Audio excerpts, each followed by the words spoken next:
ભરૂચની મક્તમપુર સીમ ખાતે survey number 11 ઉપર 52 ગામ આદિવાસી સ્મશાન અસ્તિત્વમાં છે। આ સ્મશાનની અંદર ભરૂચ શહેર તથા આજુબાજુના 52 જેટલા ગામડાઓના આદિવાસી પરિવારો તેમના સ્વજનોની અંતિમ ક્રિયા કરવા માટે આવતા હોય છે, પરંતુ છેલ્લા કેટલાય દિવસોથી સ્મશાનની બાજુમાં આવેલા સર્વે નંબરમાં જેસીબી મશીનથી જમીન લેવલિંગનું કામ શરૂ કરવામાં આવ્યું છે, જ્યાં ભવિષ્યમાં ત્યાં મોટી હાઈ રાઇઝ બિલ્ડિંગ બાંધવાનું કામ શરૂ થવાનું પ્રાથમિક ધોરણે જાણવા મળ્યું છે।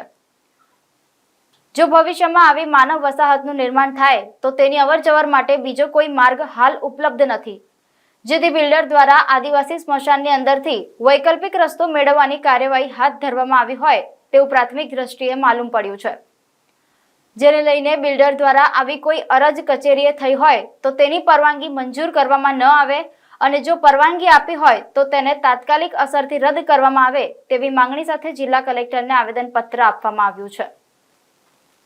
મારું નામ દિનેશભાઈ છોટુભાઈ વસાવા છે।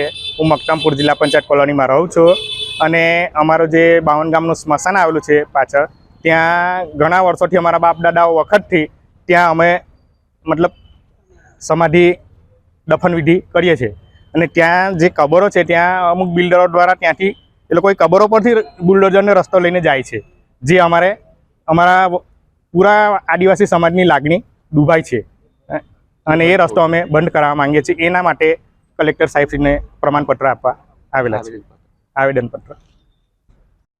મારું નામ વસાવા રમણભાઈ કે વસાવા, હું ગવર્મેન્ટ કર્મચારી નિવૃત્ત છું એગ્રીકલ્ચરમાંથી। અમારા જિલ્લા પંચાયત કોલોનીની પાછળ અમે જ્યાં જિલ્લા પંચાયત કોલોનીમાં જ અમે રહીએ છીએ અને અમારા જિલ્લા પંચાયત કોલોનીની પાછલા ભાગે 52 ગામનું સ્મશાન ગૃહ આવેલું છે।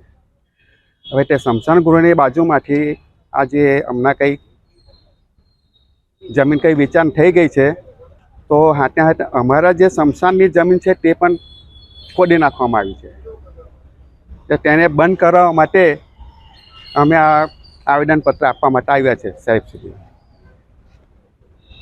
મારું નામ દીપ્તિબેન દિનેશભાઈ વસાવા છે। અમે અહીંયા મક્તમપુર જિલ્લા પંચાયત ભૂકંપ આવાસમાં રહીએ છીએ।